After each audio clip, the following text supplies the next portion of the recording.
यहाँ पे एक बहुत अच्छा एग्जांपल देता हूँ। यहाँ पे एक कपल है, ठीक है, जिनके जो 2 बच्चे भी हैं, ठीक है। वो लोग कार परचेज़ करने के लिए गए, पहले शोरूम में भी गए, दूसरे शोरूम में गए, 2 शोरूम में गए। दूसरे शोरूम से उन्होंने कार बाय कर ली, फर्स्ट वाले से नहीं की। अब मेरे को बताओ दूसरे वाले से क्यों की? मैं बताता हूँ आगे स्टोरी में। First impression is the last impression, ये लाइन आपने अपनी टीचर से बहुत बार सुनी होगी कि यार आपका जो फर्स्ट इंप्रेशन होता है वही आपका लास्ट इंप्रेशन होता है। आप कोई भी पर्सन आपको जब फर्स्ट टाइम देखता है वो साइकोलॉजिकली 3 या 5 सेकंड के अंदर एक परसेप्शन बना देता है कि आप कैसे पर्सन होगे। तो इसको हम लोग अगर सही टर्म्स में कहें तो दैट इज रेपो बिल्डिंग। इसके बारे में आज इस पूरी वीडियो हम लोग बात करने वाले, तो वीडियो को लास्ट जरूर देखिएगा। बहुत सारे पॉइंट्स आपको जानने के लिए मिलेंगे जिससे आप अपनी रेपो को अच्छी तरह से बना के दूसरे लोगों से अच्छी तरह से कम्युनिकेट कर पाएंगे और अपनी कम्युनिकेशन स्किल्स को एनहांस कर पाएंगे। तो जल्दी शुरू करते हैं।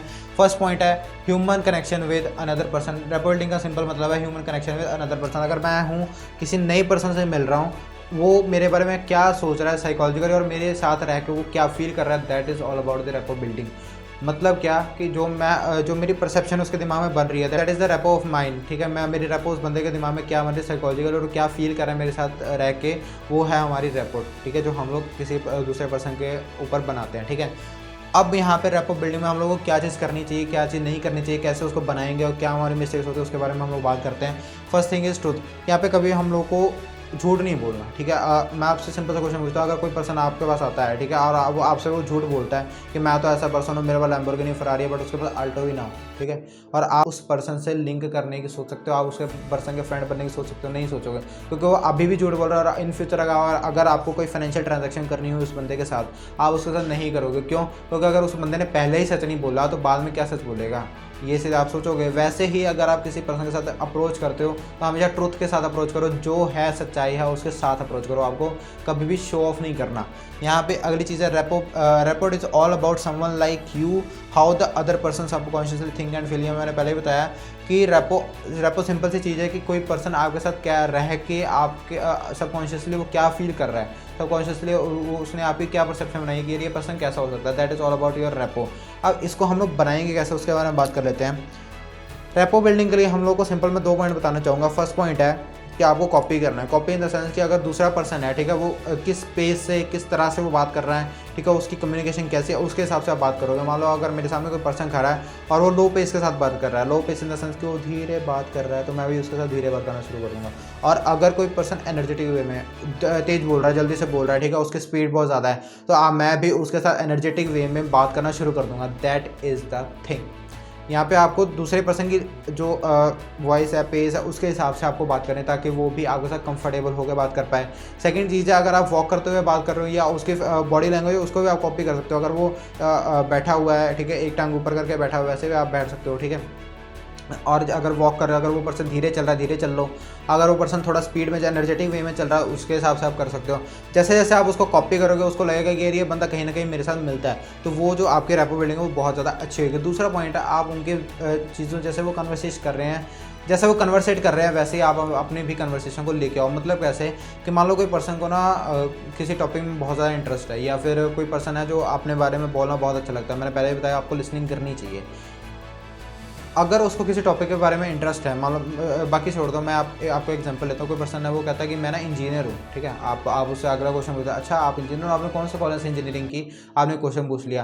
फिर उसके बाद उसने कहा कि मैं IIT बॉम्बे से मैंने इंजीनियरिंग की। फिर आपने वहाँ पर क्वेश्चन पूछा कि वहाँ के स्टूडेंट्स कहते हैं कैसे हैं, वहाँ पर कल्चर कैसा है, ठीक है, वहाँ की एम्बियंस कैसी है, वो सारा आप यहाँ पे क्वेश्चन पूछ सकते हो। जब आपने क्वेश्चन पूछा तो आप वो पर्सन क्या कहेगा, यार कहीं ना कहीं मेरे से मिलता है, तो वो कहीं ना कहीं आपको लाइक करना शुरू कर देगा। क्यों? क्योंकि जब वो बोल रहा है, पहले बात आप लिसन कर रहे हो, और जब क्वेश्चन पूछ रहे हो उसके थिंकिंग से रिलेटेड कर रहे हो। जब भी दूसरा पर्सन कुछ भी सोच रहा है, कुछ भी बोल रहा है, उसके हिसाब से जब आप बात करना शुरू करोगे ना, आपकी रेपो वहाँ पे बहुत अच्छी बनने वाली। That is the clear point. यहाँ पे इन दोनों पॉइंट्स को ध्यान रखना है। पहला कि आपको उनकी बॉडी लैंग्वेज, आपके उनके एक्ट्स को कॉपी करना है उनकी, फिर उसके बाद वो जो बात कर रहे हैं उसके हिसाब से आपको बात करनी है। आपकी रेपो बहुत अच्छी बनने वाली है। अब यहाँ पे सिग्नल्स क्या होंगे कि यार वो बंदा, उस बंदे के दिमाग में आपकी रेपो बहुत अच्छी बनी है। पहला सिग्नल है कि वो बंदा जो है, वो पर्सन जो है, वो आपको पसंद करना शुरू कर देगा, वो आपके साथ साथ रहना शुरू कर देगा। आई फील कंफर्टेबल, मतलब जो सेकंड पर्सन है, ठीक है, जो जिसके सामने आपने रेपो बिल्ड की, वो आपके साथ रहने में, आपके साथ बैठने में, चलने में, मतलब हर एक चीज़ में आपके साथ कंफर्टेबल रहेगा, आपके साथ बात करने में वो कंफर्टेबल रहेगा, ये चीज़ होती है। उसके बाद दिस पर्सन गेट्स मी, मतलब कोई अगर आप किसी बंदा को सुनते हो ना, वो कहता है कि यार ये पर्सन मेरे को समझता है, ये पर्सन मेरे बारे में जानना चाहता है, तो वो बंदा अपने आप भी आपको लाइक करना शुरू कर देगा। दीज आर द सिग्नल्स कि आपकी रेपो बहुत अच्छी बनी है। अब इसके बाद हम लोग मिस्टेक्स के बारे में बात करते हैं कि हम लोग क्या क्या गलतियाँ करते हैं जिससे हमारी जो चीज़ें होती हैं गलत हो जाती हैं, हमारी रेपो गलत बन जाती है। पहला है focus on tactics. Focus on tactics यानी बहुत सारे लोग पूछते हैं कि यार मैं ऐसे क्या कौन सी लाइन बोलूँ कि यार वो बंदे के ऊपर ना मेरी बहुत अच्छी रेपो बन जाए, कैसे बन पाएगी? कोई ऐसी आप पिकअप लाइन्स बोलने वाले हो कि जिससे आपने पिकअप लाइन बोली और वो बंदे के दिमाग में आपको बहुत अच्छी रेपो बन गई, ऐसा हो सकता नहीं हो सकता। आपको ऑल ओवर बिल्ड करना पड़ेगा अपने आप को, अपनी ऑल ओवर पर्सनैलिटी को बिल्ड करना पड़ेगा। उस पर्सनैलिटी के लिए मैंने कंप्लीट प्लेलिस्ट भी बनाई हुई है और इस चैनल के ऊपर लगातार वीडियोज़ भी आ रहे हैं जिससे आप अपनी पर्सनैलिटी को एनहांस कर सकते हो।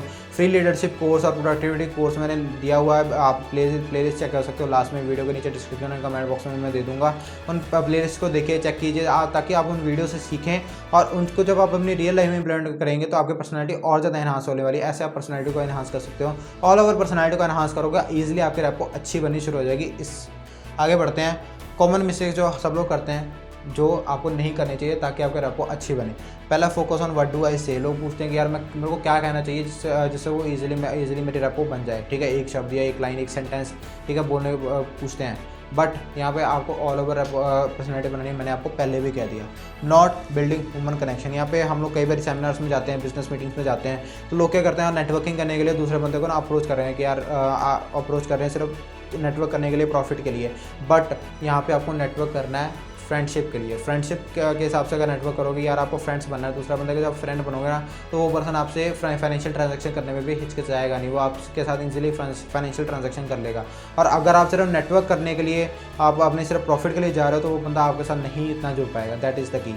उसके बाद logical versus emotional mindset. Logical versus emotional mindset. अब यहाँ पे एक बहुत अच्छा एग्जांपल देता हूँ। यहाँ पे एक कपल है, ठीक है, जिनके जो 2 बच्चे भी हैं, ठीक है। वो लोग कार परचेज़ करने के लिए गए, पहले शोरूम में भी गए, दूसरे शोरूम में गए, 2 शोरूम में गए। दूसरे शोरूम से उन्होंने कार बाय कर ली, फर्स्ट वाले से नहीं की। अब मेरे को बताओ दूसरे वाले से क्यों की, मैं बताता हूँ आगे स्टोरी में। फर्स्ट वाले में जो कार का सेल्स रिप्रेजेंटेटिव था, ठीक है, जो कंपनी का सेल्स रिप्रेजेंटेटिव था, वो उनको सिर्फ कार के फीचर्स बता रहा था कि इसमें एसी है और यहाँ पे इसके कंफर्टेबल सीट्स हैं, इनके बैक में जो डिक्की है उसमें इतनी स्पेस है, ठीक है, अगर इसका इंजन इतने सीसी का, इसके एवरेज इतने, वो सारे उसके फंक्शंस बता रहा था, उसकी क्वालिटीज़ बता रहा था, ठीक है, कार की क्वालिटीज़। बट जैसे वो दूसरे शोरूम के अंदर गए, जो सेकंड सेल्स रिप्रेजेंटेटिव था उसको कम्युनिकेशन स्किल्स आती थी और वो जानता था कि यार ये बंदा लॉजिकली नहीं खरीदेगा, वो इमोशनली खरीदेगा। किसी पर्सन को आप अगर इमोशनली टारगेट करोगे तो आपसे ईजिली वो काम करवा सकते हो उस बंदे से, ठीक है। कार जो सेकंड सेल्स रिप्रेजेंटेटिव था वो क्या कहता है जाके, सर आप ना इस कार में बैठे बहुत अच्छे लगोगे, आप जब इस कार से उतरोगे ना आपको एक अच्छा फील आएगा, बहुत एक लग्जूरियस फील करोगे, और ये जो कार है वो पूरी लग्जरी से भरी हुई है। आपके बच्चे जो हैं आप अभी छोटे हैं और ये जब कार में बैठेंगे तो इनको ज़्यादा झटके नहीं लगेंगे और ये ईजिली कंफर्टेबली खेल भी पाएंगे कार में। ये कार इतनी स्पेशियस है और आपके वाइफ भी इसमें कंफर्टेबली बैठ पाएंगे और बच्चों के साथ कम्युनिकेट कर पाएंगे और ऑल ओवर आपकी फैमिली इसमें बहुत अच्छी लगी इस कार में। तो वो सेकंड सेल रिप्रेजेंटेटिव क्या कर रहा है, वो इमोशनली क्लाइंट को टारगेट कर रहा है। क्लाइंट देखो जो पर्सन है वो अपनी वाइफ के साथ, अपने बच्चों के साथ इमोशनली कनेक्टेड है और वो उनके लिए कुछ भी करने के लिए तैयार होएगा। वो अगर कार का प्राइस ज़्यादा भी होगा ना वो कहीं ना कहीं से कर देगा। तो इमोशनली उस बंदे ने टारगेट किया कार रिप्रेजेंटेटिव ने, तो वो उस पर्सन ने ईजिली कार को परचेज़ कर लिया। अब यहाँ पे इमोशनली टारगेट हुआ, लॉजिकली नहीं हुआ। जब हम लोग लॉजिकल जो होता है ना, पहला बंदा इमोशनली उस डिसीजन को लेता है, फिर कहीं ना कहीं लॉजिक लगा के उस कार को लेता है। पहले वो क्या किया, उसने इमोशनली समझ लिया कि यार ये कार है मेरी फैमिली को बढ़िया रहेगा, उसने 2-4 फीचर दिए, फुल फीचर को देखा और उसके बाद उसको कंफर्म कर दिया। That is the thing. आप कहीं भी इमोशनली किसी बंदे को टारगेट करोगे उस बंदे से आप अपना काम करवा सकते हो। अब KGF के बारे में बात करते हैं। KGF मूवी बहुत बड़ी ब्लॉकबस्टर है। अब उसमें क्या था, माँ और बेटा उन दोनों का लव और उनकी अफेक्शन के बारे में उन्होंने बताया कि यार एक बेटा अपनी माँ की ख्वाहिशों को पूरी करने के लिए, उनके विशेष को पूरी करने के लिए क्या कुछ कर सकता है। और हर एक बेटा जो होता है वो अपनी माँ से बहुत ज़्यादा प्यार कर रहा होता है, वो ईजिली जो ऑडियंस है उसके साथ कनेक्ट हो पाए, इमोशनली वो कनेक्ट हो पाए, इसलिए वो जो फिल्म है, जो मूवी है, वो ईजिली ब्लॉकबस्टर हो पाए। That is the thing. Emotionally आपको दूसरे बंदे से कनेक्ट होना है। अगला पॉइंट है कम ऑफ फेक एंड अनऑथेंटिक। यहाँ पे एक एग्जांपल लेता हूँ। आप एक सेकेंड हैंड कार आपने परचेज़ करनी है, आप सेकेंड हैंड कार के शोरूम के ऊपर गए और जो कार रिप्रेजेंटेटिव था ना वो थोड़ा अच्छा नहीं था। वो सिर्फ आपको कार के फीचर्स बता रहा था, उसमें क्या चीज़ हुई क्या नहीं हुई उसके बारे में नहीं बता रहा था, कहीं ना कहीं अनऑथेंटिक हो जाता है। और आईफोन्स की बात करें तो जब आईफोन्स हर साल एप्पल कंपनी जब न्यू आईफोन्स इंट्रोड्यूस करती है तो लोगों की लाइन लग जाती है आईफोन खरीदने के लिए। एप्पल स्टोर्स के बाद लाइनें लगा के खड़े होते हैं कि यार मेरे को आईफोन चाहिए। अब यहाँ पे देखो, जब वो आईफोन्स की बात हो रही है, ठीक है, आईफोन्स की बात में क्या होता है कि जो आईफोन है वो अपना स्टैंडर्ड दिखा रहे होते हैं कि यार लोगों के, जिन लोगों के पास आईफोन होता है वो दिखाते हैं कि यार हमारा लाइफ स्टाइल एक लग्जूरियस लाइफ स्टाइल है, ठीक है, हम लोग एक अच्छे पर्सन, हमारा स्टैंडर्ड ऑफ लिविंग हाई है। तो ये चीज़ जब दिखानी होती है वो एप्पल का आईफोन जो है उसका स्टैंडर्ड दिखा रहा होता है। That is the thing. और जो सेकंड हैंड कार है उनका शायद अनऑथेंटिक थोड़ी लग रही होती है कि यार ये चाहे एक्सीडेंट हुआ होगा नहीं हुआ होगा, वो एक अनऑथेंटिक चीज़ में आ जाती है। एक फेक अगर आप करते हो थोड़ा सा आपने दिखाने के लिए तो कहीं ना कहीं वो काम आएगा, बट आप अनऑथेंटिक करोगे ना तो यार मज़ा नहीं आएगा। तो that is all about this video, जिसमें आप अपनी रेपो बिल्डिंग कैसे कर सकते हो, क्या कॉमन मिस्टेक्स रहते हैं, क्या आपको गलतियाँ नहीं करनी चाहिए, उसके बारे में हम लोगों ने पूरी बात की। तो that is all about this video. और कम्युनिकेशन स्किल्स के ऊपर बहुत सारी वीडियोस आने वाली है। सो स्टे ट्यून्ड, सब्सक्राइब का बटन नीचे हिट कीजिए और साथ मेरे बेल के आइकन पे भी क्लिक कीजिए ताकि आपको आने वाली वीडियोस की नोटिफिकेशन सबसे पहले मिल जाए। सो मिलते हैं आपसे नेक्स्ट वीडियो में। Till then bye bye, take care, नमस्कार। This is Harsh Kumar signing off being.